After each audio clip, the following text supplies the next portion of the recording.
So, I mean, I've always been into exercise, but I've done a lot of different things over the years. I've been trying to find something that I could stick with, and the gym is definitely that for me. It's been years now that I've been going to the gym, and the last 2-3 years that I've been going religiously, I would say. I mostly like it because it's indoors, to be completely honest with you. I'm not an outdoorsy person. I love that I can go to the gym, doesn't matter what the weather is, it's just the same every time. I love having it in my routine, knowing that whatever happens, 4 days a week, I'm going to be in the gym, I'm going to be lifting weights, and I'm going to feel better afterwards. I feel like it's not something where I need the week to be perfect to go. Going is what makes the week better. And I've also had a couple of injuries that I've been dealing with, so I had some mobility issues with my shoulder, and I really wanted to get that sorted so that I could just do all of the exercises that I wanted to do and not be limited by the lack of mobility or the pain in my shoulder. A few different things. The mobility issue in my shoulder was the main one, I would say, so wanting to work on that and just fix the issues that had been going on. I'd had problems with it for about 5 or 6 years, and I'd had MRIs, I'd had a consultant say that I would probably need surgery on it, which I really didn't want to do. So finding ways to build the strength back up and improve the mobility was the number one for me. And then also just being able to lift heavier. So I'd gotten to a point where I was happy with the weights that I was moving, but I feel like I can do more. So being able to see those numbers going up has been something that's driven me as well. Pretty non-existent. So it was a labrum tear in my left shoulder. I'd actually torn it doing Spider-Man push-ups in, I think, 2018. So it was a long, long time ago, and it had healed really poorly. And I'd been holding it in quite a protective stance so that it wouldn't be painful. And I just lost so much mobility from not using it. And this injury had healed, but it had healed really badly. I couldn't lift my arm up over my head. On instances when I might forget and go to reach for something with my left hand, it would just be searing pain. It was awful. And the mobility was just non-existent. So that's been a big thing, working towards getting that back. And honestly, within 3, maybe 4 months, I would say, I actually can't believe how different it is now. It's so much better. There are times actually when I might watch back a video of myself doing something that's overhead or lateral, and you can't see which is the bad shoulder anymore, which is pretty mind-blowing. How did it feel the first time you realised you could get your arms overhead or bye gravy? Got to work out what to do with my hands now. I couldn't believe it. I still can't sometimes, because this had been an issue for 6 years. I mean, that is such a long time to have really poor mobility for. So mostly disbelief. And then also relief, to be honest, because I think surgery would have been about £6,000, and I actually don't know if it would have solved it. So relief that I've gotten to a point where I can just use both shoulders again. I'm not having pain. It's been a long, long time since the injury has seized up, and that's the bit that was so painful, and that hasn't happened in a hell of a long time now.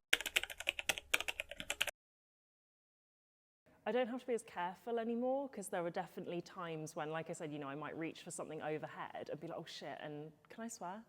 Yeah, you can swear, yeah, I might just be like, oh my God, I've forgotten, and now I've made it worse. So not having to be so careful all the time is, it takes that mental load off, because I'm not always thinking about it. It's not always in the back of my mind, oh God, I've got to remember to do that with my right hand, or don't reach up on your left-hand side. It makes a big difference.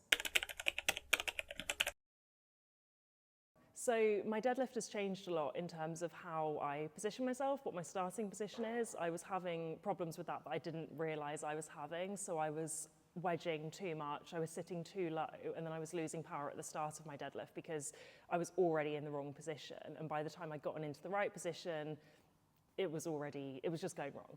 So fixing that has been really big. So the starting position is something that Emily and I spent a long time on. I sent a lot of videos. I got a lot of responses with lines drawn on videos and things paused at particular moments. And we did work really hard on that. And it's made a big difference. So the starting position is just dialed in now. And it's made it so much easier to improve the rest of the lift. So getting that one big bug fixed has made a huge difference. But what's brilliant but frustrating is you fix one bug and then you see the next one. But it's good because, that's how you iron out all of these things and you end up with a really smooth lift. I just love it because I've had this injury with my foot the last couple of weeks. I've been doing a lot of upper body, and that's something I didn't really spend much time on before different breed, but my program's got some really, really good upper stuff in it at the moment. So while I've not been able to do as much lower body, I've gone back to focusing on that. I've done a lot of back, thighs, shoulders, triceps. I just love it. You know, I have days where I'm like, come and look at my arms, look at my bicep, which is new to me, and I just love that. I love the feeling of being really strong. So every time I see those numbers going up, it's so motivating. Really satisfying. Overhead stuff, still, I have days when I still feel a little bit nervous about it, and then once I'm warmed up and I'm actually doing the exercises, I think, okay, yeah, like I can do this now. These numbers are going and the range of motion is completely there now. Sometimes you have days where you don't trust it as much, and I think, oh God, like, is this gonna go? But every session it has been, so yeah, it's been brilliant. Sometimes good, sometimes really bad, to be honest. And I think for a lot of reasons, it's not always the easiest thing to approach objectively. You might know the right answer. You might know, okay, I need to eat this many calories, I need this many grams of protein, I need this many meals a day. And you might be aware that that's the right answer, but for other reasons, sometimes it's hard to actually do what you know you're supposed to do. You might have days where you eat way too much, or you eat too much of the wrong thing, or other days where you just don't eat at all because you're busy or you're trying to reduce your calories, and you don't always approach it in the healthiest way.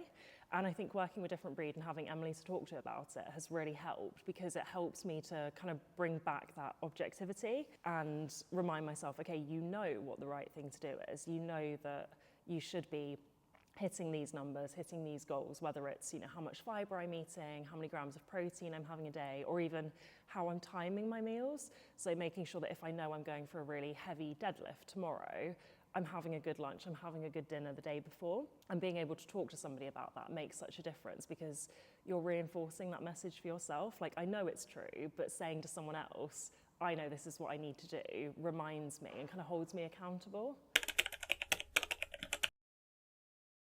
That's really difficult because there are lots of different things, and I know I've talked about the mobility a lot, but that's been life-changing. That's been a really, really big one. But I also think the kind of mindset around body image has been a big shift that's been really helpful and really important.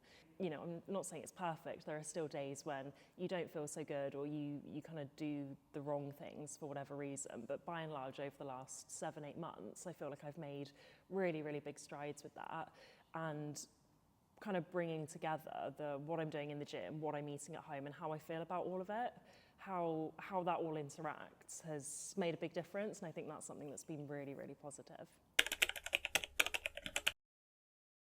My diet definitely doesn't ebb and flow as much anymore. I'm not as restrictive. You know, I don't have weeks when I'm eating like crap, and then weeks where I'm really strict and my diet is, you know, quote unquote perfect, but it's because I'm being overly regimented about it. I've definitely built habits that are more subconscious, I suppose. So just day to day, I have a better balance now than I used to. And I think that's been a really big thing for me. It's been brilliant. It's really interesting actually, because the goals that I thought I had at the start aren't necessarily what's happened in a really good way. So at the start, even if I wasn't completely transparent about this with Emily at the start, I was like, oh yeah, I'm going to lose weight, I'm going to get like really slim. And as we've worked through this, I'm like, okay, that's not what's happening. And it's also not what I necessarily want or need to be happening, which has been really good. And there have been so many exercises that I've done over the last 8 months that I would never have done before. You know, things like the ski erg, the rowing erg, box jumps, the plyometric stuff was not in my program before. It wasn't in my routine before. So working on that has been brilliant. And that's not related to how I look or how much I weigh at all. It's a completely separate goal. But even things like going from one week to the next and thinking, actually, I need a higher box now, is so motivating. It's so much fun. And it's really nice to hone in on those goals in the gym that aren't related to what I look like, which has been brilliant. More seriously, no. No, I'm joking. I just mean that you throw some absolute nonsense at me. It's in some ways not what I would call serious because it's ridiculous in a really fun way. Like it's brilliant coaching and it's different and it's not boring. I think I'm kind of thinking of boring and serious as synonymous, but in terms of lifting heavier, getting really strong, like it's serious in that sense. It's serious in the good ways. So Okay. yes, I would recommend it. Nice. But I also wouldn't encourage people to come into it thinking they need to take themselves too seriously, because that's also not what it's about. Okay, so maybe a better question. Would you recommend this to someone who wants to get really strong Yes. and have fun? Yes. Like- Yeah, absolutely, 100%. It's been challenging, but it's been so much fun, and I've been doing things that I hadn't imagined doing before, so I would 100% recommend it.